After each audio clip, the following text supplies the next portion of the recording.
அஸ்ஸலாமு அலைக்கும் வரஹ்மத்துல்லாஹி வபர்காத்துஹு. இறந்த பெண்களுக்கு, டிசீஸ்டு உமனுக்கு எவ்வாறு கஃன் கொடுப்பது தான் டெமான்ஸ்ட்ரேஷன் இப்போ பார்க்க போகிறோம். So first Sadar ground spread ஒன்று வச்சுக்கிறாங்க. அதுக்கப்புறம் இஸ்ஹார் பாட்டம் க்ளோத் வச்சுக்கிறாங்க. அதுக்கப்புறம் சீனாபந்த் அப்படின்னா செஸ்ட் கவரப் ஒரு க்ளோத்தும் கூட வச்சுக்கிறாங்க. அதுக்கப்புறம் டாப் ஹமீஸுன்னு சொல்லலாம், டாப் பார்ட்டும் வச்சுக்கிறாங்க. So that 4 layers of cloth வந்து கொடுக்குறாங்க டிசீஸ் பர்சனுக்கு. இது ஒரு டெமான்ஸ்ட்ரேஷன் தான். ஸோ இஸ்லாம் வந்து எவ்வளோ விமென்ஸ்க்கு ரெஸ்பெக்ட் காட்டுதுன்னு சொல்கிறதுக்காக இது ஒரு எக்ஸாம்பிள். ஸோ லாஸ்ட்டாக ஹிஜாப் துப்பட்டா கவரப் பண்ணுறாங்க, தலை முடி தெரியாமல் இருக்க.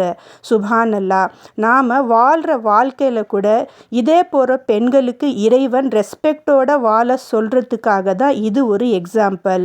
லாஸ்ட்டாக 3 டையப் வச்சு கவரப் செஞ்சு இறைவன்கிட்ட நாம் இறந்த பிறகு நம்ம பாடியை சென்ட் பண்ணுறாங்க, நிறைய பேருக்கு ஷேர் செய்யவும்.